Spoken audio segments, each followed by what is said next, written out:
Hey, it's Elias here. Today we're going to be talking a little bit about photo manipulation or photo compositing, whatever you want to call it. We're going to be taking two pictures, one right here, and the second one that looks like this, and we're going to combine them so that we end up with a final product that looks something like this. So, let's get into it.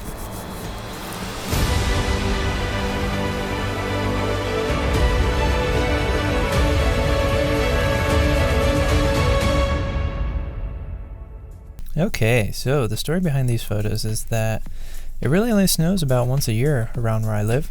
So whenever that does happen, I have to take full advantage and try and get a lot of photos that I want to take. So here's an example of some of the things that I got that day. And eventually I found my neighbor's dog out and started taking some pictures of it. And I ended up with this photo right here, which I really like the composition of this photo because the foreground is out of focus and I like how the trees frame the dog. But the only problem with this photo is the dog is obviously facing the wrong way. I wish the dog was facing me. So that's where this photo comes into play. So we're going to take this dog facing us and put it in the other photo. So I'm just going to hop right into Lightroom here.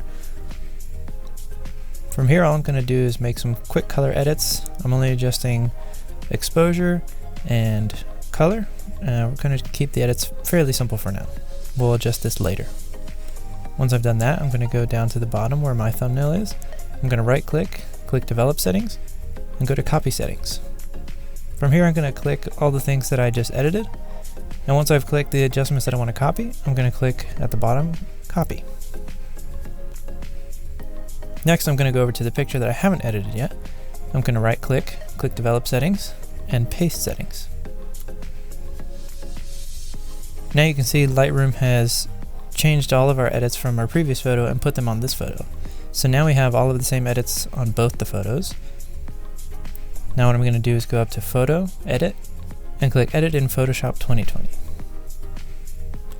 Now what this is going to do is open up our picture in Photoshop, and I'm actually going to go back to Lightroom really quick, and I'm going to do the same thing with our second photo.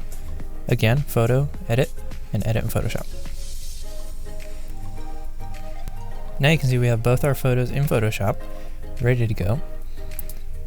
Now what I'm going to do first is go to the Select tool, and I'm going to click Select Subject. And Photoshop, you can see here, has done a fairly good job of selecting the dog. Right now it's a fairly rough selection, so what I'm going to do is go up to Select and Mask, and I'm going to refine the selection. You can see what's in red is what is not selected, and the dog is selected currently. To refine this, we're going to go over to our tool panel on the left here, and for now I'm going to use the Refine Edges tool. There are other tools you can use here as well. We're going to start with Refine Edges, and this will help me get into small spaces like around the fur is extremely helpful, and this will let us get a crisp and clean selection. What I did here around the legs is actually leave it selected because I knew that it was going to blend pretty well with our background in the picture that we're going to put the dog in.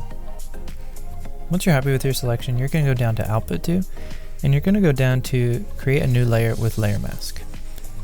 And you can see what Photoshop has done there once we turn off all the layers is that we have our dog with the selection that we just made. Now the good part about making a layer mask with our layer is that we can paint back anything that we want to add in again. So this is a non-destructive way to edit. So this will become helpful later when we're trying to blend the dog into our new background.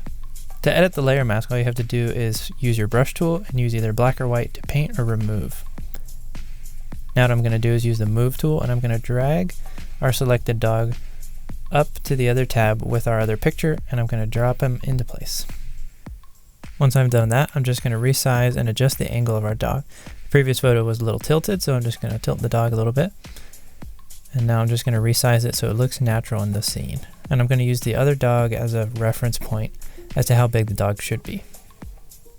Now that I've got it lined up, the main thing left to do is remove the dog from the background and blend in our new dog so that it looks natural. To do this, I'm just going to create a new layer above our background layer. And what I'm going to do is I'm going to use a combination of the Spot Healing brush tool and the Clone Stamp tool. And I'm just going to paint away the edges of the dog that are visible underneath. I'm using the Spot Healing tool here, but you can use a combination of the Spot Healing tool and the Clone Stamp tool. Clone Stamp tool is going to help you a lot in bigger areas. The Spot Healing tool actually does a surprisingly good job. What I'm going to do here around the feet is actually bring in some of the existing background layer from our original photo. This is why it was so important to use a layer mask. So I'm going to go to my brush tool and I'm going to paint in some white. You can see that's a little harsh, so I'm going to actually adjust the softness of my brush. I'm going to make it really soft, and I'm going to start painting in white around the feet. This is bringing in some of the old background from the original photo of the dog. Since the photos are really similar, this is going to blend really well, and it's going to make it look like the dog was there to begin with. Now I can continue removing the rest of the dog in the background. And there we go. You can see that the old dog underneath looks a little weird, but since it's being covered up by the new dog, it's not a big deal, and you can't even see it underneath it. From here I have a stock image of some snow on a black background, and you can get this on any popular stock imagery website. Now I'm going to do the same thing that I did with the dog in our selection. I'm just going to drag it and drop it into this tab. Once I've dropped it into the tab, I'm just going to resize it, make sure it fits our whole scene. Once I've gotten it resized, I'm going to go to the blending modes, and I'm actually going to change this to screen. You can see that the screen blending mode has removed all of the black and only left the snow particles, which is what we want. We just want this to add a little bit more dimension to make it look like it was snowing a little harder than it actually was that day. Now what I'm going to do is create a new layer mask on the snow layer, just so we can paint away some snow in areas that we don't want it. For example, right here on the ground, I'm just going to paint away some of this. To make this look a little bit more realistic, what I'm going to do is add a blur. And to do that, I'm going to go to Filter, Blur, and I'm going to go to Motion Blur. From here I can adjust the angle of the blur and the distance of the blur. Now that I've done that, you can see that the snow looks like it's actually moving. I'm going to go back to my layer mask, and I'm going to go back to the brush tool and paint away some of the snow that was over the dog, just to make sure that our subject isn't being covered up by any of the snow. Once we've done that, all you have to do is click Save in Photoshop, and once you go back to Lightroom, you can actually see that all of your changes have been saved, and we have our new photo right there. You can see Lightroom has added an extra photo. We used to have 2 photos in our thumbnail, now we have 3 photos because of the extra one we just created. Since we're back in Lightroom, I'm just going to make a few other adjustments. First of all, I'm going to crop to make sure that the dog is in the center of the frame. From here I can make the rest of my color adjustments and maybe add a graduated filter or other things that might seem necessary. And there we go, we have our final photo.